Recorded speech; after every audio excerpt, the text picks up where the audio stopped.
पुण्य आत्माओं की निशानियाँ। वर्षों से हम सभी देखते आए, सुनते आए, करते भी आए हैं। एक होता है दान, एक होता है पुण्य।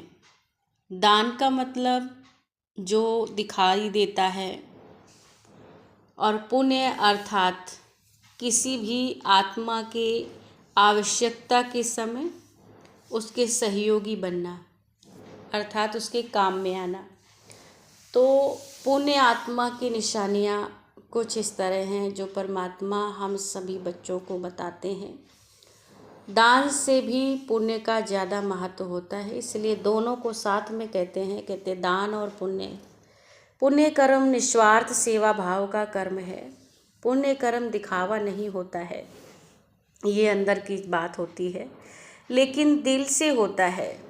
दान दिखावा भी होता है और दिल से भी होता है, दोनों प्रकार से होता है। लेकिन जो पुण्य है ये दिखावा नहीं, ये दिल से होता है। तो पुण्य कर्म करने वाली आत्मा को क्या है कि अनेक आत्माओं के दिल की दुआएं, गुप्त प्राप्ति जमा हो जाती है। जिसके भी पुण्य किया, जिसका भी पुण्य कर्म जिसके लिए किया, उन सब की दुआएं प्राप्ति के रूप में जमा हो जाती हैं।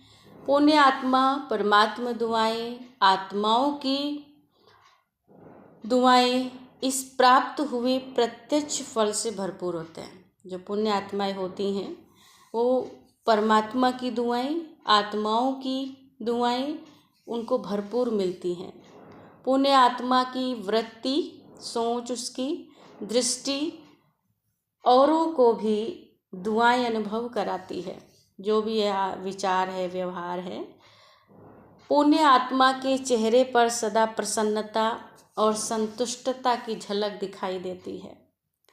पुण्य आत्मा सदा प्राप्त हुए फल के कारण अभिमान और अपमान से परे रहती, क्योंकि उसको ये नहीं होता है कि मैंने कर दिया तो मुझे मिले, या किसी ने नहीं समझा तो मेरा अपमान महसूस हो, नहीं। वो हमेशा इन दोनों बातों से परे रहती है, क्योंकि वह भरपूर बादशाह है। अभिमान और अपमान से बेफिक्र बादशाह है।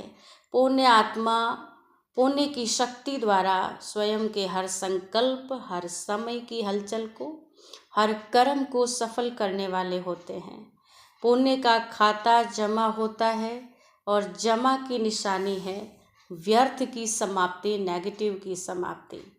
जब मैं अपने आप में हम चेकिंग कर सकते हैं कि हमारा पुण्य कितना जमा हो रहा है, तो अपने पुण्य जमा करने का जो चेकिंग है वो महसूस होगी। हमारा व्यर्थ, हमारे अंदर से बहुत सारे व्यर्थ नेगेटिविटी चीज़ें समाप्त हो जाएंगी, संकल्प समाप्त हो जाएंगे। और व्यर्थ जब समाप्त हो जाता है तो हम हल्के हो जाते हैं, माइंड हल्का हो जाता है। तो ऐसी तो क्या बताया कि पुण्य का खाता जमा होता है और जमा की निशानी है व्यर्थ की समाप्ति। तो ऐसी पुण्य आत्मा ही विश्व के राज्य तख्त नशीन बनती है।